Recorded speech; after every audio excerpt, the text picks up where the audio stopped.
দ্বিতীয়তম বার্ষিক অনুষ্ঠান অনুষ্ঠিত হতে চলেছে 21শে ফেব্রুয়ারি শনিবার কাঁথি গ্রন্থাগারের 4 তলায়।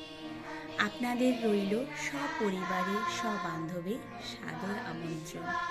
আপনারা সকলে উপস্থিত থেকে আমাদের এই সাংস্কৃতিক সন্ধ্যাকে আলোকময় করে তুলবেন এই আশা রাখি।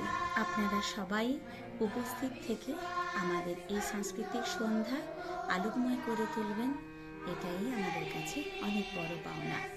থাকছে বাচ্চাদের অনেক ধরনের গান, আরও থাকছে বিশেষ অতিথিদের নিবেদন। ধন্যবাদ।